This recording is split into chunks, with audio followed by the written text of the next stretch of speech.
विदिशा विधायक शशांक भार्गव ने मीडिया से बात करते हुए विदिशा में कुछ साल पहले सबसे सुरक्षित मानी जाने वाली ट्रेजरी में लूट होने के बाद अब तक उसका खुलासा न होने के अलावा गणेश मंदिर पर हुई लूट की घटना और सीएम के वेयर हाउस पर हुई करोड़ों रुपए की चोरी का जिक्र करते हुए अब तक उनका खुलासा न होने पर सवाल खड़ा किया, आशंका व्यक्त की और इस सब के पीछे खुद सीएम हो सकते हैं, इसलिए जाफर खेड़ी में बनाए गए स्ट्रांग रूम की सुरक्षा के लिए वह अपनी तरफ से भी सुरक्षा गार्ड तैनात कर रहे हैं। हालांकि ये सब के बाद उन्होंने कलेक्टर और एसपी पर अपना विश्वास जताया, वह सुरक्षा के सेंध नहीं लगने देंगे। बता दें कि विदिशा विधायक शशांक भार्गव के अलावा कांग्रेस जिलाध्यक्ष राकेश कटारे और जिले की 5 विधानसभाओं के कांग्रेस प्रत्याशी आज शाम जाफर खेड़ी पहुंचे, सुरक्षा व्यवस्था का जायजा लिया। वहीं विधायक ने बैलेट पेपर की सुरक्षा पर भी सवाल खड़े किए। ग्वालियर क्षेत्र में एक स्थान पर डाक मतपत्र की लूट होने का जिक्र करते हुए उनकी सुरक्षा भी कड़ी करने की मांग की गई है। वहीं 14 किलोमीटर दूर बनाए गए इस महाविद्यालय को लेकर भी विदिशा विधायक शशांक भार्गव ने कई सवाल खड़े किए और मुख्यमंत्री शिवराज सिंह चौहान की नजदीकी ही देरी होने और उसके आसपास से ही विकास करने, खुद के फायदा देखने के आरोप भी लगाए।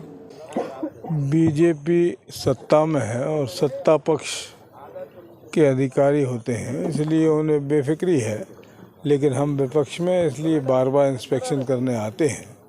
लेकिन ऐसी कोई संभावना नहीं है कि यहाँ कोई गड़बड़ हो सके, क्योंकि जो जिला अधिकारी हैं यहाँ हमारे कलेक्टर साहब, एसपी साहब, उन पर हमें भरोसा है कि इस तरह का कोई कारगुजारी शिवराज जी चाहेंगे भी तो नहीं हो पाएगी, क्योंकि उनकी भी नौकरी का सवाल है। और अभी जो हमने इंस्पेक्शन किया उसमें सेटिस्फैक्ट्री पाया कि ऐसी कोई संभावना नहीं है, कोई गड़बड़ होगी। एक ज़रूर सुना है हमने कि वहाँ लाहौर में ज़रूर बैलेट पेपर गोल हो गए, तो आज हमने सवाल किया यहाँ जिला प्रशासन से कि अपने पोस्टल बैलेट कहाँ रखें, तो उन्होंने कहा माल खाने में।